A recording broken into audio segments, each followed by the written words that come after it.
Under the blistering Florida sun, I stood frozen, one hand cradling my 8-month pregnant belly, as my husband Daniel's mocking voice sliced through the air. "Take a nice stroll, Sarah." He jeered from the driver's seat of his gleaming luxury SUV. His family, his mother Margaret and his sister Lauren, cackled along with him, their laughter echoing like a cruel soundtrack. I watched in stunned silence as the vehicle peeled away from the isolated gas station, tail lights shrinking into the distance, headed for their lavish beach resort vacation. Without me.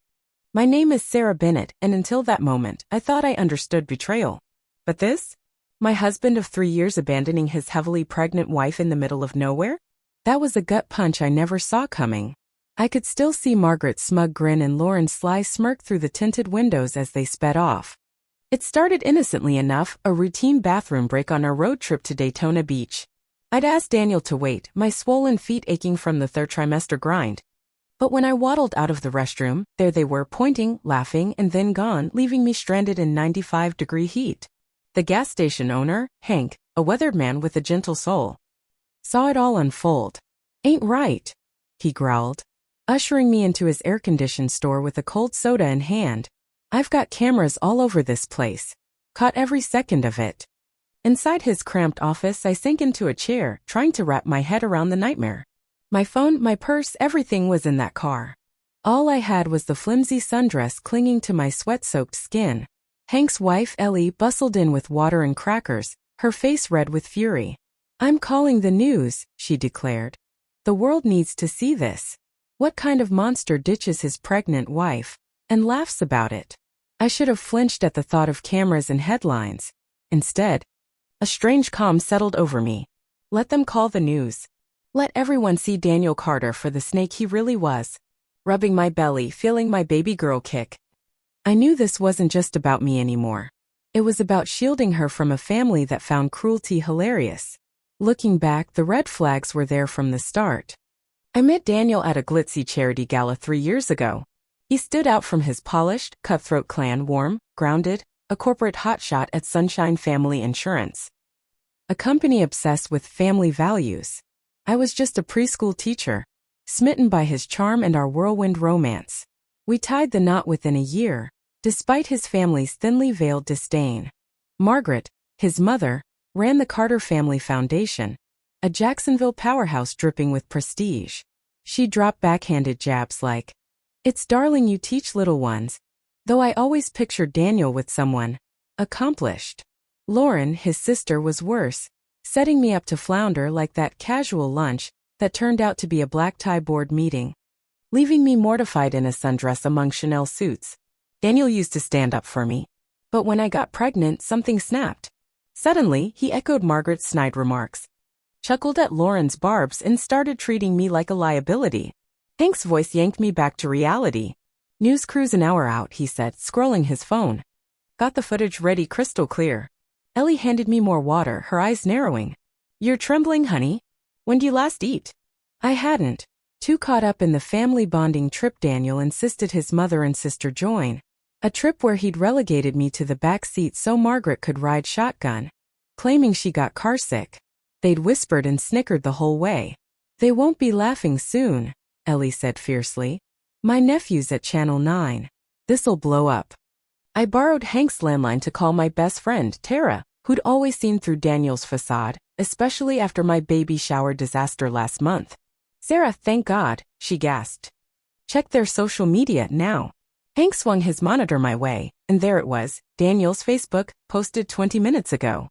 Photos of him, Margaret, and Lauren poolside at the resort, cocktails raised. Captioned, "Finally free for a real family vaki. Some people can't hack the Carter life. Hashtag beach vibes, hashtag family first." Their cronies flooded the comments with laughs and applause. "There's more," Tara said darkly. "Margaret's foundation just announced a family values fundraiser next week.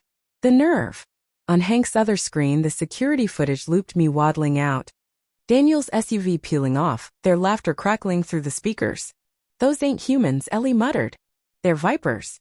My hospital bag with my medical info, prepped for my nearing due date, was still in that car. They hadn't just ditched me, they'd endangered my baby.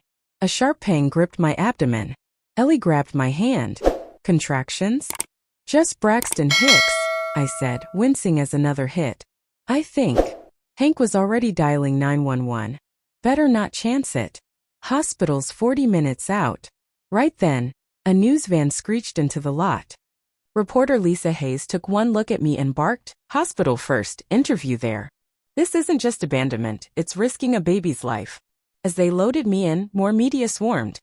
My hands shook with another contraction, stronger this time.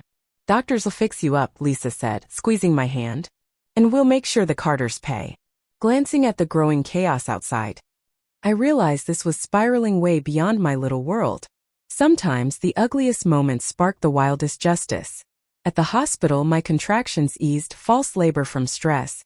The doctors said, but they kept me overnight. By dusk, Hank's footage was plastered across Florida news. A nurse poked in. "Reporters want you, Mrs. Bennett. Send them away." Before I could answer, Tara burst in with my phone, recovered from the resort by a staffer who'd seen the broadcast. "Channel 9 now," she urged. There was Margaret, poised in resort chic, spinning lies to a skeptical reporter. "A misunderstanding," she cooed. "Sarah's been hormonal. She wanted space, so we gave it." The reporter fired back. "We've got video of your son driving off, laughing, leaving her with nothing in scorching heat." "Explain that." Margaret's mask slipped, just for a second. "The footage is misleading. Our foundation champions values." The screen cut to the damning clip. "Take a nice stroll," Daniel's voice taunted. My phone buzzed nonstop. Margaret's foundation pages drowned in outrage. Donors bailing fast. Sunshine Family Insurance was trending, and not in a good way. Lisa strode in. "This is national now. People are livid. Want to talk." I thought of Daniel and his clan. Probably still sipping cocktails, untouchable, or so they thought.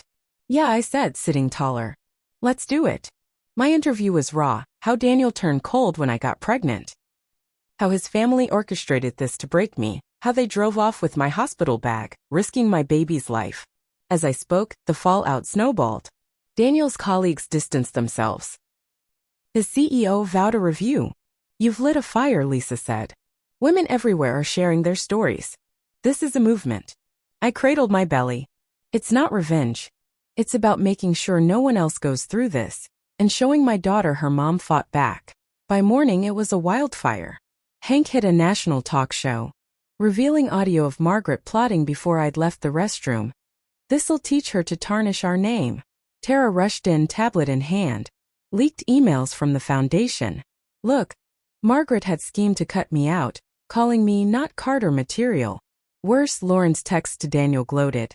"Once the baby's born, we'll prove she's unfit.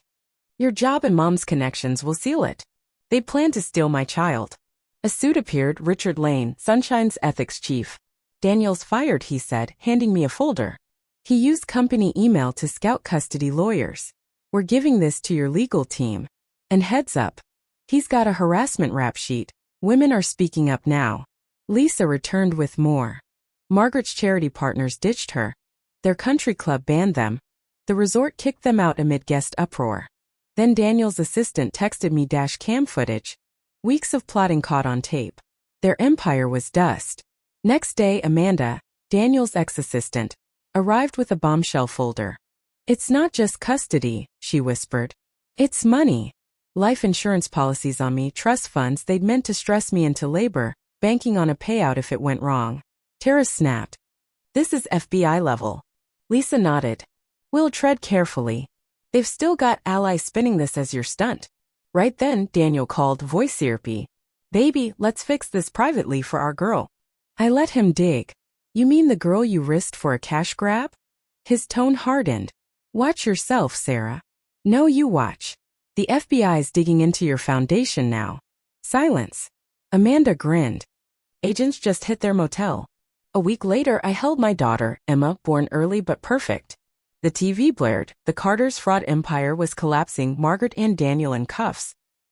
Lauren's social life torched. Hank and Ellie sent flowers. Emma's got a fierce mom. Sunshine launched a victims fund with Daniel's clawback bonus. 3 months on, I was back teaching preschool. A new state law, the Bennett Protection Act, born from my story. The Carters rotted in jail, their legacy a warning. Speaking gigs rolled in, but my heart stayed with my kids and Emma. Thriving amid real love. The worst days can forge your strength, I told a reporter. Emma know her mom didn't just survive.